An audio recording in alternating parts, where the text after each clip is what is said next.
Okay, this video we'll be covering the pawn. We will look at how the pawn moves.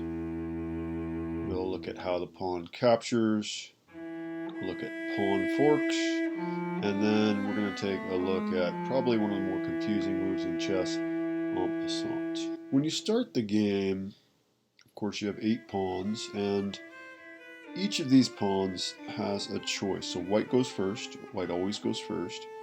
Each of these pawns has a choice of moving either 1 or 2 squares, only on each pawn's first move. So I could move this pawn 2, and if I wanted to, well, let's say he decides to move his pawn 1, I can move my pawn to 1, and then maybe he decides to move his pawn 2, maybe I decide to move my pawn 1. Now, this is a great play. You don't want to be making a bunch of pawn moves in the open, ideally, but you do have to move some pawns to get your pieces out. The pawns, they start out moving straight forward, like I said, 1 or 2, but the interesting thing with the pawn is actually they capture different than they move. They capture diagonal, so this e4 pawn could actually capture this f5 pawn. So this pawn moved f5. That was kind of a bad move. We could actually just go ahead and capture that pawn. And now if he decided to push this pawn, well, he's attacking my pawn, and I could just go ahead and capture him as well, but then he could just go ahead and capture me back. It's a bit confusing, the fact that the pawns don't capture the same way they move. So these 2 pawns here on the c file, the c4 and c5 pawn, they can't capture each other. They're in fact blocking each other, and those 2 pawns are stuck unless somebody moves diagonally to them. So if I pushed this d pawn here to d4, well then now this pawn can go ahead and capture me, and he's not blocked anymore. Okay, a pawn fork can only be done to 2 pieces that are on the same rank. So both this knight and rook are on the same rank. They're both on the 5th rank. So this pawn can move up 2 spaces and fork the rook and the knight.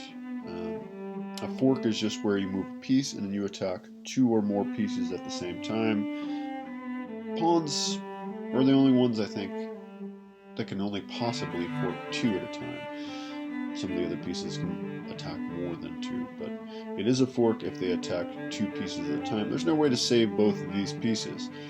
Most players would probably move the rook to save the rook, but then the knight falls, and maybe you move the rook over here, he captures your knight, and then the rook captures back, but white went up 2 points in that exchange. The pawn was only worth 1 point, and that knight was worth 3 points. We did save the 5-point rook for black. In order for a fork to happen for a pawn, there has to be exactly 1 space between the 2 pieces that are on that same rank. So we were able to fork them just like that. En passant is probably the least known and possibly one of the more confusing moves in chess. This is kind of the scenario why I think this move was invented. Here, the white pawn is on the starting square, and he would like to just jump past this pawn to hopefully be able to promote. And probably a better move here, though, would be king to f5, trying to get the opposition to the king. But if he did try to jump past the capture square like this, so he avoids the capture, well, en passant is possible, and it is only possible immediately after a player jumps 2 squares, avoiding the capture square of your pawn. So this pawn is in the right place here. Its capture square was jumped through. So 2 pawns that are involved in en passant will actually be right next to each other after the jumping move, the 2-spaced move.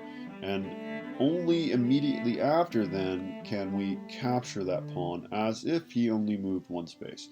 This is the only instance in chess where we capture a piece and it does not occupy the square of that other piece. As we just saw, the pawn was actually on b4, so very strange.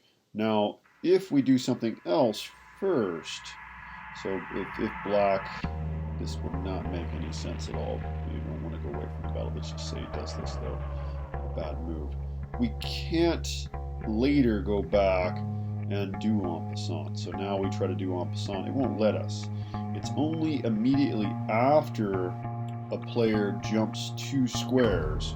So here the player jumps 2 squares, avoiding the capture square, and now we can just go ahead and capture that pawn as if it only moved 1 space. That's the only way en passant works. Now let's take another look. As another example here, kind of a strange position, doesn't make much sense. The knight could capture there, but if black tried jumping past here, avoiding this capture square, jumping 2 spaces, then en passant is possible. But again, only on this very next move we could go ahead and capture that piece. Once again, if you try to do some other move first, then you can't go back and recapture that pawn later on. It has to be immediately after a player jumps 2 spaces, then you could capture the pawn. This could happen on either side again. So he moves and avoids the capture square. He jumps 2 spaces. It can't be done if somebody moves 1 square, you make another move, and then they push again, because it has to be done immediately after they jump 2 squares. In this case, he started it out on d7, and so we can go ahead and play this move en passant. Now, en passant can only be done with pawns on pawns. No other pieces are involved with it. There's no way that a pawn can take a different piece, or the different piece can take a pawn en passant. It's pawn on pawn. The 2 pawns must be on the same rank in order for this to happen, and the last player to move must have jumped 2 squares, trying to avoid that capture square for this en passant maneuver to occur. This concludes our video on the pawn. If you found this video informative, please like and subscribe, as I will be posting new videos at least on every Monday and Thursday. Thanks for watching, and have a wonderful week.